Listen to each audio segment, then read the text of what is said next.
Okay, so uh, I want you to try a little visualization exercise with me. Just for a second. Close your eyes. All right, I'm with you. The year is 1978.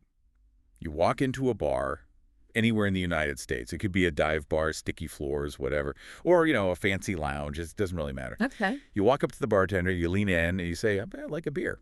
And the bartender, he probably doesn't even ask what kind. Not a chance. He just grabs a glass and pulls a tack. And what's in that glass is, well, it's yellow, it's fizzy, and it's cold. Very, very bubbly. Probably made with a good amount of corn or rice. Yeah. And if you didn't happen to like that particular brand of fizzy yellow liquid, Your only other option was another glass of fizzy yellow liquid with a slightly different label on the tap handle. it sounds like a dystopian novel, doesn't it? Mhm. But according to the source material we're diving into today, the beer book, that was the absolute reality. Specifically, the foreword by Sam Calagione. It really was. We're talking about a country, a massive country, the United States, that had basically become a cultural desert when it came to beer. I mean, the statistics in the book they're genuinely shocking. It says that in 1978, there were only 89 breweries in the entire United States. 89 for the whole country. 89. I had to read that number twice because it just seems impossible. I mean, there are more breweries than that in some individual neighborhoods in cities like Portland or Denver today. Oh, absolutely. And it actually gets worse. Those 89 breweries, they were owned by just 41 companies. So it's an oligopoly. Completely. It was the peak of consolidation. Efficiency was king, consistency was the goal, and flavor was a liability. Calagione, in the foreword, he calls it the beer apocalypse, the land of bland. A pretty fitting description. And that is exactly where we're starting our journey today. Because the whole mission of this deep dive, it isn't just to list a bunch of beers you should try. It's to understand how we got from that apocalypse, from only 89 breweries, to the world that the beer book describes today, where we have, over 2,500 breweries in America alone. And that number is constantly growing. We've gone from having, basically one single style of beer, American light lager, to arguably the most diverse and exciting beer culture on the entire planet. It's a full-blown renaissance. And honestly, reading through this book, it feels less like a guide and more like, the history of a revolution. That's a great way to put it. We're going to look at how beer went from being just liquid bread, calories for workers, to something that is, and this is a bold claim, arguably more complex and sophisticated than wine. Ooh, that's a bold claim, I know. But I think by the time we're done unpacking the science, the agriculture, and just the sheer creativity involved, I think you'll see why the book makes that argument pretty convincingly. So we're going to cover a lot of ground. Mm-hmm. We'll get into the philosophy of this whole movement, like why did it even happen? Then we're going to pay our respects to the titans of the old industry. Yes, you have to. Because as much as we like to mock the fizzy yellow stuff, those guys were actually, they were geniuses of engineering and logistics. They absolutely were. You can't ignore the technological marvel that is a mass-produced, shelf-stable lager. It's incredible. And then we are going on a massive road trip. We're hitting the West Coast, the East Coast, the Midwest, and then we're jumping across the ocean to Europe and even Asia to see how this explosion of flavor is playing out globally. And we're going to run into some, let's just say some weird stuff along the way. Oh, yeah. I saw mentions of oysters. Oysters, rose petals, spontaneous fermentation where they just, let stuff from the air fall into the beer. It's going to be a wild ride. Yeah. But let's start with the mindset, the philosophy of it all. Sam Calagione, he's the founder of Dogfish Head, right? That's him. Yeah, one of the most recognizable sort of punk rock figures in the craft beer world. So he writes the foreword, and he kicks it off with this concept that I found hilarious, but also really, really insightful. He talks about beer monogamy. It's a brilliant way to frame the whole issue. For decades, the big beer companies spent, billions of dollars training consumers to be monogamous. Right. You were a Bud man, or you were a Miller Lite guy. That was your identity. You picked a team, and you did not switch. My grandfather was exactly like that. Yeah. He drank one specific brand, and if Bar didn't have it, he was genuinely offended, like personally insulted. Exactly. That's brand loyalty. That is the absolute holy grail for any marketing department. But Calagione argues that for this craft beer revolution to even get off the ground, we had to completely destroy that idea. And he says that if you're a true beer lover today, you have to be promiscuous. Promiscuous. He literally wants you to cheat on your favorite beer. He writes, and I'm quoting here, "My biggest hope is that this book will give you the courage and conviction to cheat on your go-to beer." It's such a reversal of how we normally think about being a consumer, you know? Usually you find what you like and you stick with it. It's sufficient. But his point is, if we all did that, if we all stuck to what we knew in 1985, we'd still be in 1978. We'd be stuck. The only reason the craft movement survived and then thrived is because people got curious. They stopped listening to the jingles on TV commercials, and they started actually listening to their own taste buds. And he makes another crucial point, that this wasn't a top-down revolution. This wasn't Coke versus Pepsi.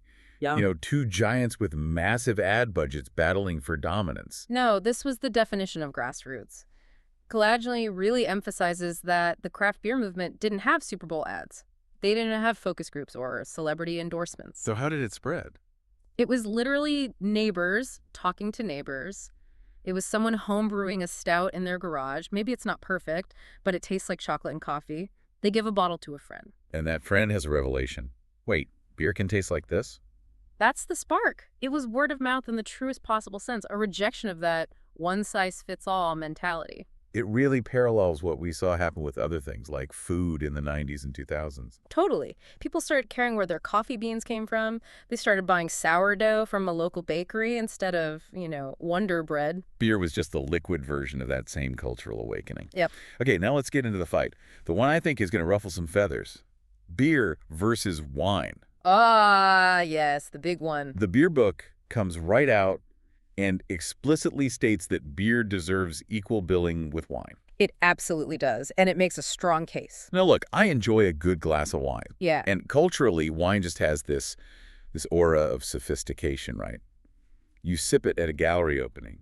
You discuss the terroir and the vintage. Then beer is? Beer is what you spill on your shirt at a baseball game. That's the stereotype anyway. That is the stereotype. Right. But if you look at it from a purely scientific and, a production standpoint, the book argues pretty forcefully that the brewer actually has a much, much harder job than the winemaker. Okay, I'm going to play the skeptic here. How is it harder? It seems simpler. You throw some grain in water, heat it up, let it sit for a while. It's not rocket science. Well, it's actually quite a bit of biochemistry. Think about the raw materials. A winemaker starts with grapes. What are grapes full of? Sugar. Juice. Right. Simple, ready-to-go, fermentable sugars. You crush the grapes, the sugary juice comes out, you add yeast, or just let the wild yeast that's already on the grape skins do its thing, and that yeast eats the sugar and makes alcohol. So the fuel for the fermentation is already there. It's ready-made by nature. The grape does all the heavy lifting. Now look at the brewer. The brewer starts with something like barley or wheat. Which is a seed, a grain. Exactly. It's full of starch, not sugar. And yeast cannot eat starch. It's too complex. If you just put yeast in a bucket of wet grain, nothing happens. It just rots. So the brewer has to be a chef first before they can be a brewer. They have to be a chemist. First, they have to malt the grain, which means they trick it into starting to sprout to develop enzymes inside the kernel. Then they have to mash it. That's the part where they're stirring the giant porridge pots? That's the one. But they're not just cooking it. They are soaking it in hot water at very, very specific temperatures. They're activating those enzymes they developed. And the enzymes are like little molecular scissors, chopping the long starch chains into simple sugars that the yeast can actually eat. So they are literally converting the grain into food for the yeast. They are creating the sugar before they can create the alcohol. It's this entire extra step of alchemy that winemakers just don't have to worry about. I never really thought about it that way. And that extra step gives the brewer incredible control. By changing the temperature of that mash by just a few degrees, you can completely change the body of the finished beer, the sweetness, the alcohol content. And that's before we even start talking about the other ingredients. Right, the book mentions the magic of yeast and the huge variety of hops. With wine, you have grapes. With beer, you have thousands of varieties of malt, hundreds of varieties of hops, hundreds of different strains of yeast, plus you can change the mineral chemistry of the water. The potential flavor combinations are just... mathematically, they're so much higher in beer. The book claims there are over 100 distinct styles of beer. And that's probably a conservative number now. It ranges from, a light, crisp lager to a pitch black stout that tastes like espresso, all the way to a sour wild ale that tastes more like lemonade. It's a massive, massive spectrum. Okay, so we've established that brewing is complex and the variety is basically endless. But before we get too high and mighty about craft beer, The beer book does something that I really respect. Hmm. It pauses, and it pays tribute to the old industry. The giants, the titans. Anheuser-Busch, Carlsberg, Heineken. It's really easy now, in 2026 to look at them as the villains who gave us the bland beer landscape, but the book argues we should respect them. And we absolutely should. They didn't just make beer. They basically invented modern food science and national logistics. They changed the world. Let's use Anheuser-Busch as the case study. The story in the book about St. Louis is fascinating. I always just assumed Budweiser was in St. Louis, just because. Yeah. But there was a geologic reason. St. Louis in the 1850s was the absolute perfect storm for brewing. First, you had the people. You had this massive wave of German immigrants who brought their brewing culture and, crucially, their lager yeast with them. But more importantly, You had the caves. the caves. St. Louis sits on this limestone bedrock that's just riddled with natural caves. Now, you have to remember, this is the 1850s. The light bulb hasn't been invented. The electric compressor for refrigeration definitely hasn't been invented. There is no artificial cold. And lager beer needs to be cold, right? That's the whole point. The word lager comes from the German word lagern, which means to store. You have to ferment it cool, and then you have to store it or lager it near freezing for weeks or even months to let it mellow out and become clean and crisp. And trying to do that in a hot, humid St. Louis summer above ground would be impossible. The beer would spoil instantly. So they went underground. They used these caves as natural refrigerators. They'd harvest tons of ice from the Mississippi River in the winter, haul it into the caves, and it would stay cold all year round. Which allowed them to brew consistent lager year-round. Exactly. And then comes Adolphus Busch. The book describes him as a merchant prince, which sounds about right. He was quite a character. He was a visionary. He wasn't just satisfied with selling beer to the people of St. Louis. He wanted to sell beer to the whole country. But he had a huge problem: distance. Beer is heavy. It's mostly water. And back then, it was a living product that spoiled very easily. Right. If you put a barrel of beer on a wagon or a train in 1870 and sent it to, say, Texas or California, it would be disgusting by the time it arrived. It would be vinegar. It would get hot. Bacteria would take over. The yeast would go wild. It would be undrinkable. So how did he solve this? This is one of the great stories of American industry. He didn't invent, but he pioneered and perfected the refrigerated rail car. Now, when you say refrigerated rail car, I think people are picturing a modern train car with a big Freon cooling unit on it. But that didn't exist. Not even close. No, this was brute force engineering. These were double-walled train cars, packed with insulation like sawdust, and inside they were loaded with massive blocks of ice. And they had to re-ice the trains along the way. Constantly. It was a logistical masterpiece. He had to set up this massive network of ice houses all along the major rail lines. They'd harvest millions of tons of natural ice from frozen lakes up north in Wisconsin and Minnesota during the winter, store it in these giant insulated warehouses. And then have crews ready to reload the trains with fresh ice as they cross the country. It's unbelievable. He was managing a national cold chain before the concept even existed. That is an incredible level of commitment, all just to get a cold, consistent beer to a guy in Arizona. And it worked. Suddenly, Budweiser was everywhere. He created the first true national beer. And in doing so, he basically killed the old local brewery model. Because why would you buy inconsistent local ale when you could get a clean, cold, reliable Budweiser that just arrived from St. Louis? And the other piece of that puzzle was pasteurization, wasn't it? Yes. Louis Pasteur had recently discovered that heat kills bacteria. Busch was one of the first to apply that to beer on a massive scale. By heating the beer briefly right before bottling it, he killed off any potential spoilage organisms. So the beer became shelf-stable. Now it could sit on a shelf in a general store for months and not go bad. So you combine the refrigerated rail cars and the pasteurization, and you have the recipe for absolute world domination. That's it. They solved the twin problems of spoilage and distribution. But here's the great irony, and the book points this out beautifully. The very things that made them so successful, the consistency, the stability, the mass appeal, are the exact same things that eventually led to the blandness of the 1970s. Because to make a beer that has to survive a train ride across the desert in July and has to appeal to absolutely everyone, from a fisherman in Maine to a cowboy in Arizona. You have to remove all the sharp edges. You can't have strong bitterness from hops. You can't have weird, fruity esters from the yeast. You need something neutral. You need something that won't offend anyone. They basically engineered all the character right out of the product in the name of efficiency and mass appeal. And that's what created that yellow fizzy ocean. Which brings us to the breaking point, the 1970s, and the rebellion that followed. The cracked revolution. We have to talk about the saviors. The book highlights a few key players who really lit the fuse, and we have to start with Anchor Brewing in San Francisco. Fritz Maytag, 1965. This is really year zero for the American craft beer movement. I love the story of Anchor because it wasn't some new hip startup. It was a dying business, right? It was completely bankrupt. It was making terrible beer. Its equipment was falling apart. It was literally about to close its doors for good.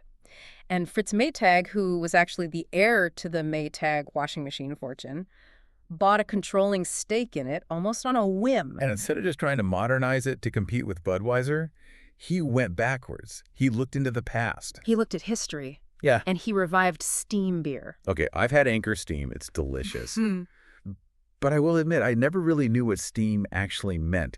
Is there, like, actual steam involved in the brewing? It's a nickname for the process. The technical style name is California Common. Here's the science behind it. Back in the 1800s, during the gold rush in California, they didn't have refrigeration. They didn't have caves packed with ice. Right. But they wanted to make lager because that was the popular style German immigrants brought with them, so they had to improvise. They used lager yeast, which is a bottom fermenting yeast that likes the cold, but they were forced to ferment it at warm ambient temperatures, like an ale. And to try to cool it down as much as possible, they'd pump the hot, unfermented beer, the wort, into these massive, shallow, open-top pans on the roof of the brewery. Open pans, just exposed to the air. Completely exposed. The idea was that the cool San Francisco night air would flow over the large surface area of the shallow pans, and as it cooled, you'd literally see steam rising off the beer. Which is where it gets the name steam beer. Exactly. And that whole process, it sounds incredibly risky for infection, and it was. That's good to say. But it created a unique flavor. The lager yeast, when it's stressed by that heat, produces these fruity, woody, rustic flavors that you just don't get in a normal cold fermentation. It's a hybrid style, born of necessity. And Maytag, by reviving it, proved that Americans would drink something with character. They were thirsty for it. So Anchor lights the spark on the West Coast. But then we have to move all the way to the East Coast, to the Diplomat, Brooklyn Brewery. Steve Hindy and Garrett Oliver, a powerhouse duo. Steve Hindy's backstory is just incredible. It sounds like it's straight out of a spy novel. It really does. He was an Associated Press correspondent stationed in the Middle East in the early 80s. He was covering wars, kidnappings, all this incredibly intense stuff. And he was living in countries like Saudi Arabia and Kuwait, where alcohol was strictly banned. So, as they say, necessity is the mother of invention. He made friends with the foreign diplomats because they were the only people allowed to legally bring in ingredients like malt extract and yeast. And he started homebrewing. He learned to homebrew in his bathtub in these dry countries. Just imagine that. Yeah. You're fermenting beer in a bathtub while, a war is going on outside your window. So he discovers these rich, complex flavors of homebrew. Then he moves back to New York City, tastes the commercial light lagers that were available, and has this moment where he's just like, this is absolute garbage compared to what I was making in a bathtub in Kuwait. So he decides to start Brooklyn Brewery. But I want to talk about his partner, Garrett Oliver. The book portrays him as this pivotal figure, not just for brewing, but for eating. Garrett Oliver completely changed the context of beer in America. Before him, beer was for the pub or the game or a backyard barbecue. Wine was for the dinner table. And Garrett came along and said, that is absolute nonsense. He was the one who really pushed the idea of food pairing. And scientifically, he was completely right. We talked earlier about beer versus wine. There is a specific mechanic in beer that often makes it a better pairing for food than wine. What is that? Carbonation. The bubbles. The bubbles. Think about what happens when you're eating something rich and fatty, like a steak or a piece of cheese or anything fried. That fat coats your tongue. It kind of dulls your taste buds for the next bite. Right, yeah. Now, when you drink wine, the acidity helps cut through that a little bit. But when you drink beer, the carbonation physically scrubs your tongue. The bubbles lift the fat molecules off your palate and wash them away. It literally resets your mouth for the next bite of food. That makes so much sense. It's like a built-in palate cleanser in every single sip. It is. A high-carbonation Belgian Tripel cuts through the richness of a pork dish better than a Chardonnay ever could. Garrett Oliver went door to door to the fancy white tablecloth restaurants in New York preaching this gospel, and he succeeded in getting beer lists onto the menus of Michelin-starred places. He made beer respectable. He made it culinary. He absolutely did. Okay, speaking of pushing boundaries, let's talk about the mad scientists. We have the Boston Beer Company, Samuel Adams, and of course, Dogfish Head. Jim Koch at Sam Adams is obviously famous for the Boston Lager, which was a gateway for so many people. But the book highlights his really extreme experiments, specifically a beer called Utopias. I saw the ABV number for Utopias in the book, and I genuinely thought it was a typo. 28%. 28% alcohol by volume, and that's not even the highest they've gotten it. That's not beer. That's whiskey. That's bourbon. It's stronger than port, it's stronger than sherry, it pushes the absolute biological limit of what yeast is capable of doing. How is that even possible? I thought yeast basically committed suicide in its own waste product at around 14 or 15% alcohol. Normally, yes, it does. Alcohol is toxic to yeast. As the alcohol level rises in the fermenter, it starts to destroy the yeast's cell walls. To get to 28%, Koch and his team had to basically breed what they call ninja yeast. Ninja yeast. They used special, highly alcohol-tolerant champagne strains. They add nutrients and sugars like maple syrup very gradually over a long period of time. It's a process that takes years. It takes years to make one batch. Oh, yeah. And then they age it in all sorts of different casks. Bourbon barrels, cognac, port, sherry. It's a sipping drink. It comes in a special ceramic bottle that looks like a brew kettle, and it costs hundreds of dollars, but it proved a point. Beer has no ceiling. And then you have the extremist, Sam Calavione at Dogfish Head, the Yeah. guy who wrote our foreword. His motto is, off-centered ales for off-centered people. He basically looked at the German purity law, the Reinheitsgebot, which says beer can only be water, barley, hops, and yeast, and he just threw it in the trash can. He's putting what in his beers? Everything. Absolutely everything. The book mentions saffron, licorice root, chicory, coffee, white muscat grapes from vineyards. The chicory one is really interesting to me. Chicory is that root they use in coffee, right? It is. It's famous in New Orleans coffee. It has this roasted, woody, earthy bitterness. Sam used it in a stout, so instead of just getting roasted flavors from the dark malt, he was adding this other layer of complexity that you just can't get from barley alone. It sounds like he's cooking, like a chef. That's exactly how he approaches it. He treats the brew kettle like a chef's soup pot. He's building layers of flavor rather than just trying to brew a perfect version of a pre-existing style. So we have the history, we have the innovators, but one of my favorite parts of the beer book is how it functions as a road trip.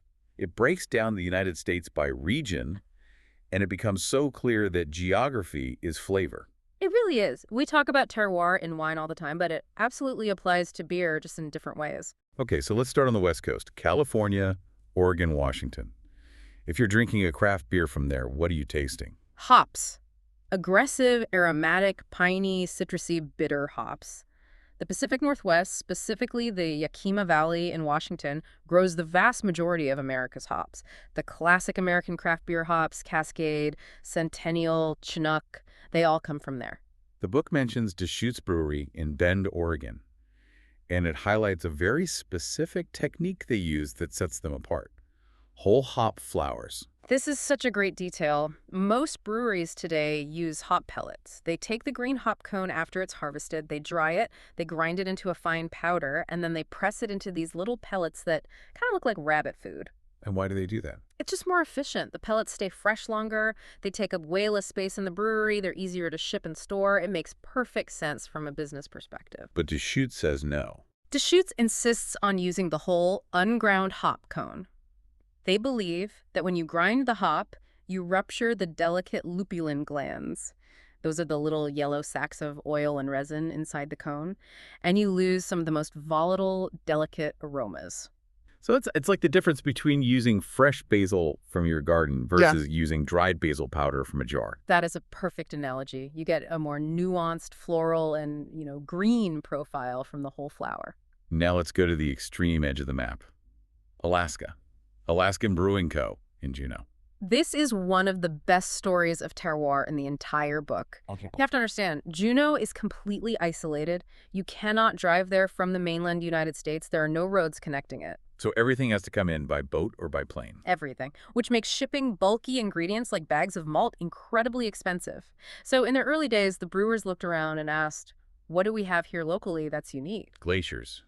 Bears. Smoke. Alaska has a massive salmon fishing industry. And how do they preserve a lot of that salmon? They smoke it.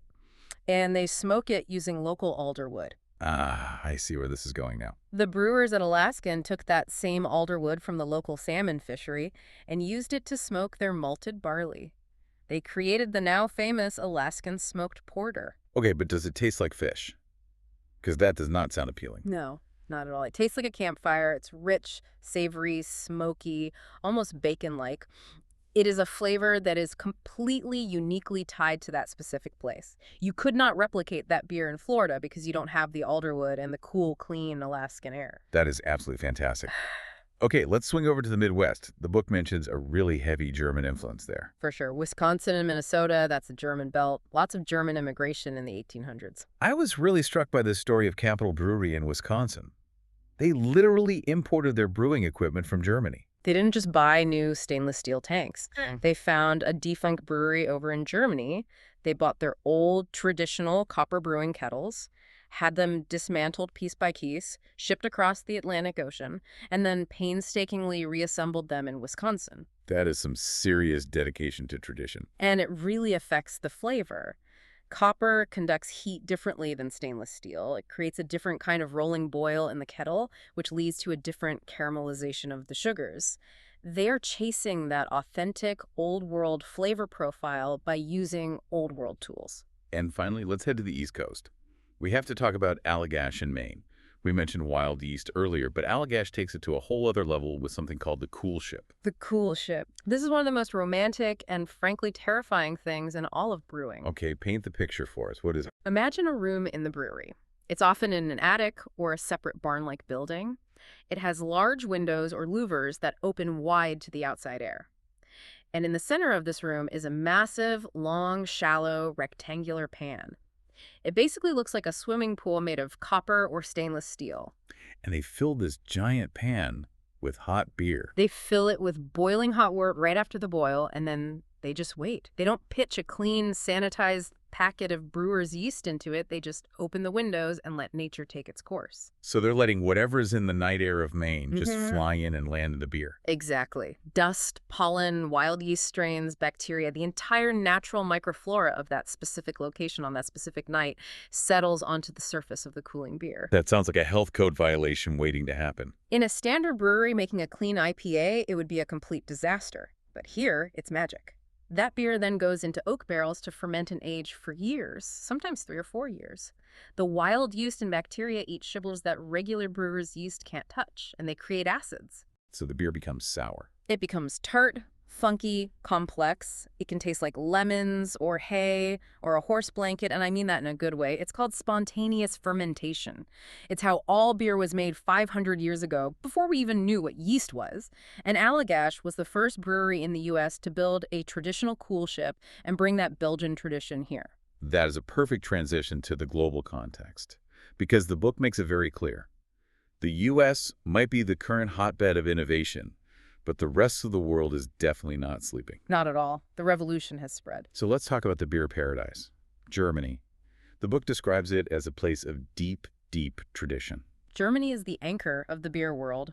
While American brewers are throwing marshmallows and chicory into the brew kettle, German brewers are focused on brewing the absolute perfect Pilsner for the 10 millionth time. It's about refinement, not revelation. But the book also notes that where you are in Europe dramatically determines what the beer tastes like, because of something we haven't touched on much yet: the water. Yes, the water chemistry. This is so crucial to the whole geography of flavor idea. Let's take Pilsner, for example. The most famous, most copied beer style in the world. It comes from one town, Pilsen, in what is now the Czech Republic. And why Pilsen? What's so special about it? The water in Pilsen is incredibly soft.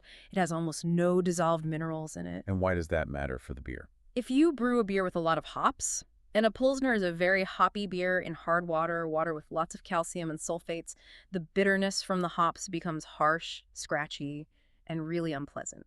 But in that super soft water of Pilsen, you can use a ton of hops, and the bitterness stays smooth, clean, and rounded. So they didn't just decide one day to invent Pilsner. The land basically told them to make that style of beer. That's a great way to put it. The geology dictated the recipe. And conversely, look at Dublin, Ireland, home of Guinness. Yeah. The water there is the opposite. It's very hard, full of calcium carbonate.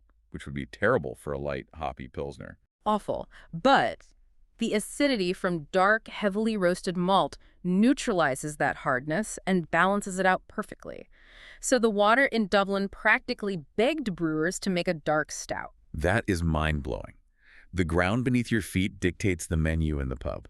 Until modern chemistry allowed us to treat our water, yeah? You drank what your ground gave you. Now, contrast that German and Czech tradition with Belgium. The book calls Belgium the land of choice. If Germany is law and order, Belgium is elegant, beautiful anarchy. This is where the inspiration for Allagash's coolship came from. The lambics and the gozes. Exactly. They're blending old beer with young beer. They're adding whole cherries to the barrels to make a kriek, or raspberries for a framboise.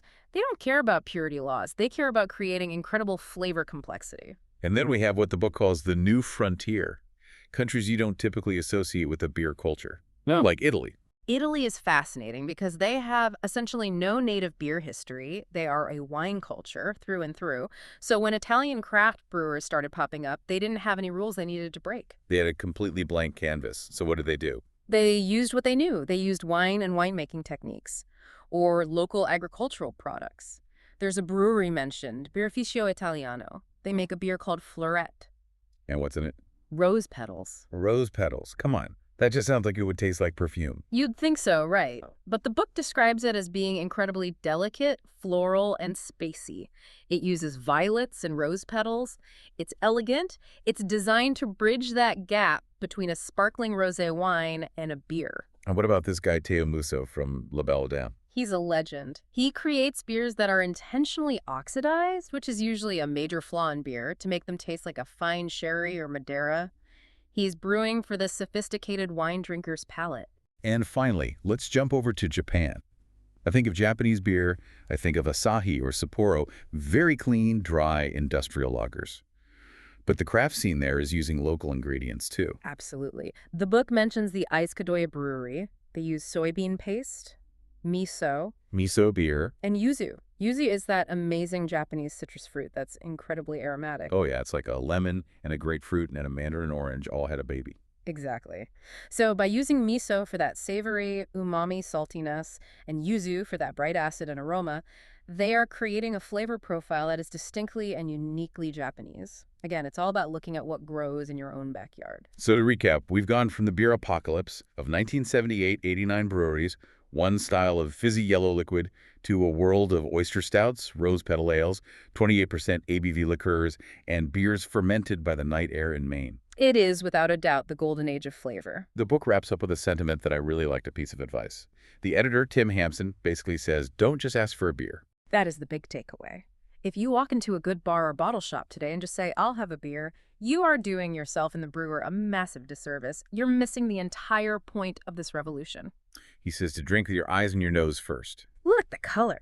Is it golden? Is it black? Is it hazy? Then smell it. Get your nose right in the glass. What do you smell? Is it piney like a forest? Is it fruity like a pineapple? Is it like banana? Wait, hold on. Banana?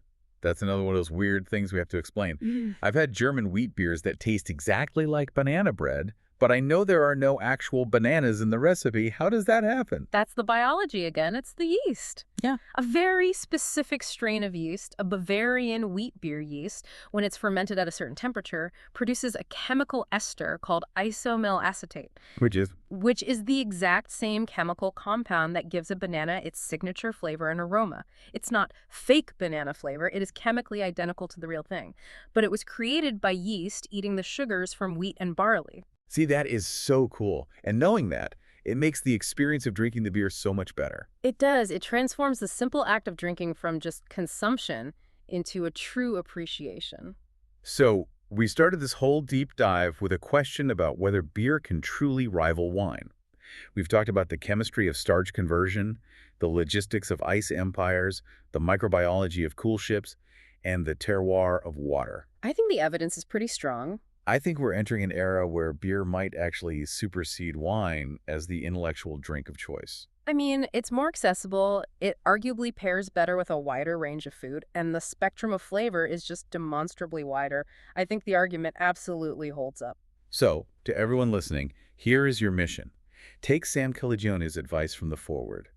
Be promiscuous. Go cheat on your beer. Don't just grab the 12-pack you always buy.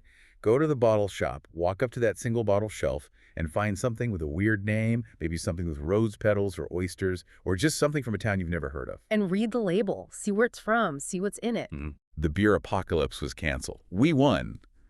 Now it's time to go enjoy the spoils of that war. Thanks for diving in with us. Cheers to that.